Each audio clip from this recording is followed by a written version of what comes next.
बुध हुए वक्री।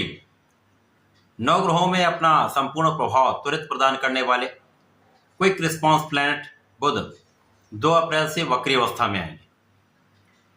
ये वक्री अवस्था का अर्थ ये है कि जब भी कोई ग्रह अपने एक राशि पीछे की ओर गमन करना प्रारंभ करता है, एक राशि पीछे चला जाता है, तो इस अवस्था को वक्री अवस्था कहते हैं। इसको इस प्रकार से भी समझ सकते हैं कि जब भी कोई ग्रह अपनी गति को मंद कर लेता है, धीमी गति से गमन करना प्रारंभ करता है, जिससे ऐसा प्रतीत होता है कि वह ग्रह पीछे की ओर जा रहा है, इस अवस्था में उस ग्रह का प्रभाव बढ़ जाता है, उसकी क्षमता में वृद्धि हो जाती है। क्योंकि स्लो मूविंग ग्रह का सदा ही प्रभाव अत्यंत श्रेष्ठ होता है, बलवान स्थिति होती है। अब चूंकि बुध एक महाप्रभावी ग्रह हैं, तो ये वक्री अवस्था में आएंगे। उसके पश्चात ये 9 अप्रैल को मीन राशि में प्रवेश कर जाएंगे। वर्तमान समय में गुरु के साथ गोचर कर रहे हैं, जहां पर अत्यंत प्रभावी हैं। 9 अप्रैल तक यहां रहेंगे, उसके पश्चात ये मीन राशि में चले जाएंगे, जहां पर ये अपनी नीच राशि में भी होंगे, यहाँ पर नीच भंग भी होगा और यहाँ पर राहु के प्रभाव में भी होंगे। तो कुछ बहुत विशेष स्थितियां बन रही जो समस्त राशियों को प्रभावित करने वाली। जय श्री गणेश, नमस्कार। मैं आचार्य संजय द्विवेदी। मेरे समस्त प्रबुद्ध दर्शकों का मेरे चैनल पर हार्दिक स्वागत है। आज मैं वक्री बुध के प्रभाव को लेकर आपके सम्मुख उपस्थित हूँ, क्योंकि ये बुध का जो गोचर चल रहा है बहुत विशिष्ट है। क्योंकि 26 अप्रैल को बुध मीन राशि से निकलकर मेष राशि में प्रवेश कर चुके हैं। यहाँ पर ये अत्यंत प्रभावी हैं, क्योंकि गुरुदेव बृहस्पति के साथ इनका गोचर चल रहा है। जब भी गुरु और बुध का प्रभाव होता है तो यहाँ पर कुशाग्र योग बन जाता है।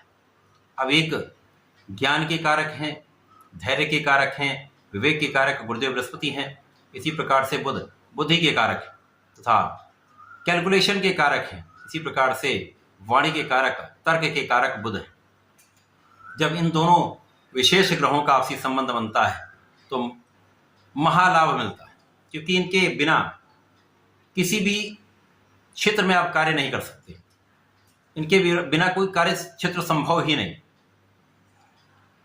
अब ये जो स्थितियां बन रही हैं, इसके पश्चात जब बुध वक्री अवस्था में मीन राशि में जाएंगे, वहां पर जब ये उल्टा लौटेंगे तो वर्तमान समय में राहु 21 पॉइंट पर गोचर कर रहे हैं। तो इनके साथ राहु और बुध का युति संबंध आरंभ होगा। तो मीन राशि में भी बुध होंगे और राहु के साथ युति प्रभाव में भी होंगे। परंतु साथ ही साथ यहाँ पर शुक्राचार्य आ रहे हैं। जो शुक्राचार्य अत्यंत शुभ प्रभाव देने वाले ग्रह, समस्त भौतिक सुखों को प्रदान करने वाले। शुक्र अपनी उच्च राशि में होंगे। अब शुक्र उच्च राशि में है, बुध नीच राशि में होंगे, जिसके कारण नीच भंग होगा। साथ ही साथ यहाँ पर राहु का प्रभाव दोनों ग्रहों को दूषित भी करेगा। परंतु ये जो समस्त स्थितियां बन रही हैं वो अलग अलग राशियों के लिए अलग अलग भाव में बनेंगी, अलग अलग स्थानों पर बनेंगी। उसी के अनुसार ही परिणाम की प्राप्ति हो। आज मैं वृषभ राशि के लिए वक्री बुध का किस प्रकार का परिणाम प्राप्त होने वाला है, किस प्रकार के लाभ मिल सकते हैं, कहाँ कौन सा भाव प्रबल हो रहा, कहाँ कितना लाभ ले पाएंगे, कहाँ समस्या आ सकती है, उसका क्या निराकरण है, क्या उपाय है जिससे इस समय को आप अच्छा बना सकते हैं, संपूर्ण विश्लेषण मैं पूर्ण तरीके के साथ करने जा रहा हूँ।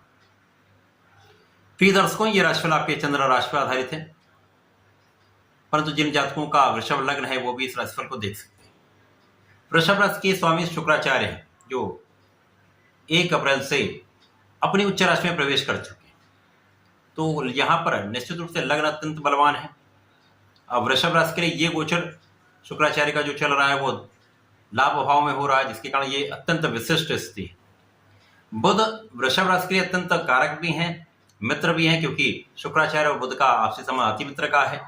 यहाँ बुध धन भाव के स्वामी तथा पंचम ज्ञान के स्वामी होकर इनका गोचर द्वादश भाव में चल रहा है। अब द्वादश भाव एक त्रिक भाव है, नकारात्मकता का भाव है, क्षय का भाव है, व्यय का भाव है।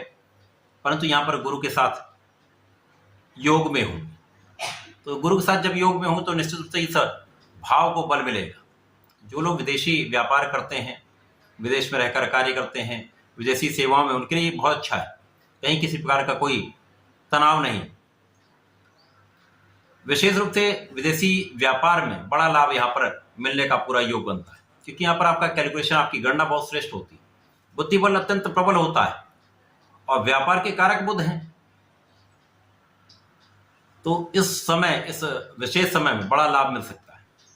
अब क्योंकि बुध जो है वो कैलकुलेशन के कारक हैं, कला जगत के कारक हैं, कोई भी प्रकार की इंडस्ट्री हो, व्यापार हो, वाणिज्य से संबंधित कार्य हो, गणना, शिक्षा, ज्ञान से संबंधित कोई कार्य हो, बुद्धि से संबंधित कोई कार्य हो, इन सबका कार्यकत्व तो बुध के पास। अब बुध जब द्वादश भाव में होंगे तो कहीं ना कहीं इस पर इफेक्ट आएगा, इन कारक भावों में प्रभाव पड़ेगा। अब यहाँ पर ज्ञान के भी कारक हैं, तो शिक्षा ज्ञान का व्यय हो जाता है। तो जो विद्यार्थी गण हैं उनका यहाँ पर बहुत अच्छा मन नहीं लगने वाला है, कंसंट्रेशन कम हो जाता है। इसी प्रकार से संतान के स्वास्थ्य में कुछ समस्या का योग बनता है, संतान से कुछ दूरी का योग बनता है, प्रेम संबंधों के लिए समय बिल्कुल ठीक नहीं है। अब यहाँ पर धन के भी स्वामी बुध हैं, तो द्वादश भाव में होंगे तो धन प्राप्त तो होगा, परंतु उसी अनुपात में धन का व्यय भी होगा, तो एक तनाव बढ़ जाता है। अब 9 अप्रैल को जब बुध मीन राशि में वापसी करेंगे तो यहाँ पर ये अपनी नीच राशि में होंगे। उसके पश्चात राहु के प्रभाव में आएंगे। जब राहु के प्रभाव में आएंगे, नीच राशि में जाएंगे, तो जिस जिस भाव के स्वामी उनमें निर्बलता आएगी। ज्ञान का भाव, शिक्षा का भाव, संतान का भाव तथा इसी प्रकार से आपके धन का भाव लाभ भाव में है, वहां जाकर निर्बल होगा, राहु के साथ जड़ दोष में होगा। तो इस समय में जो स्थितियां आपकी हैं, जिस प्रकार से आपका व्यापार चल रहा है, जिस प्रकार से आपकी नौकरी चल रही, कोई वहां विशेष लाभ नहीं मिलता, बड़ा लाभ नहीं मिलता। जैसा जो चल रहा है उसी प्रकार से चलता रहता है। केवल यहां पर क्या होता है, अनावश्यक तनाव बढ़ता है। ज्ञान शिक्षा से उतना लाभ आप नहीं ले पाते हैं, बुद्धि बल का संपूर्ण प्रयोग नहीं कर पाते हैं। परंतु जब ये राहु के प्रभाव से मुक्त होंगे, अंशों का अंतर बढ़ जाएगा, शुक्र के प्रभाव में जाएंगे तो इनका नीच भंग हो जाएगा, तो शुक्राचार्य के साथ एक विशेष योग बन जाएगा जो महालक्ष्मी योग बनता है। इस लक्ष्मी योग से आपके धन के स्वामी जो बुध हैं, इसी प्रकार से लग्न के स्वामी जो शुक्र है, इनका योग बन रहा है। तो यहाँ पर निश्चित रूप से आपके धन की प्रबलता आपको प्राप्त होगी, एक बड़े धन का योग बनता है। अब चूंकि यहाँ पर राहु भी है जो आकस्मिकता के कारक हैं, तो अचानक बड़े धन की प्राप्ति हो सकती है। परिवार का सहयोग प्राप्त होगा, यहाँ पर परिवार के सदस्यों में वृद्धि का योग है तथा परिवार की संपत्ति से आपको संपूर्ण लाभ मिलने वाला है। वाणी का संपूर्ण उपयोग यहाँ पर आप कर पाएंगे। जो लोग राजनीति से संबंध रखते हैं उनसे, उनकी राजनीति से उनको विशेष लाभ का योग बन रहा है, क्योंकि यहाँ पर वाणी में एक कुंडली का भाव आ जाता है। बहुत अच्छा राजनीतिज्ञ बन सकता है ऐसा व्यक्ति जिसके राहु की स्थिति अच्छी हो, बुध बहुत अच्छा हो, वहां पर विशेष रूप से लाभदायक स्थिति है। अब यहाँ पर शुक्राचार्य भी हैं, तो ये अत्यंत महत्वपूर्ण समय है। जब शुक्राचार्य और बुध एक अच्छी स्थिति में होंगे, शुक्राचार्य उच्च तथा बुध नीच भंग से एक बड़े राज्यों का निर्माण करने जा रहे हैं, तो यहाँ पर आपकी वाणी भी अत्यंत प्रभावशाली होती है तथा यहाँ पर आपका व्यापार भी अच्छा होता है। व्यापार से विशेष रूप से धन का अर्जन करते हैं। जिस भी आप कार्य क्षेत्र में हैं, चाहे वो नौकरी का भाव हो, चाहे वो प्रोफेशन हो, चाहे वो आपके व्यापार का भाव, इंडस्ट्री हो, शोरूम हो, किसी प्रकार का जो व्यापार है, तो विशेष रूप से प्रगति होती है। नौकरी में विशेष रूप से आपकी धन का आप लाभ ले पाते हैं। इसी प्रकार से आपके ज्ञान के भाव में प्रगति होगी, शिक्षा बहुत अच्छी रहेगी, शिक्षा में प्रगति होगी। शिक्षा ज्ञान से आप एक अच्छा लाभ लेने वाले। आपकी बुद्धि का बल अच्छा रहेगा, आपके ज्ञान का बल अच्छा रहेगा। इस समय में आप प्रतियोगिता परीक्षा की तैयारी करें, उसमें भी एक अच्छा लाभ आपको मिलने वाला है।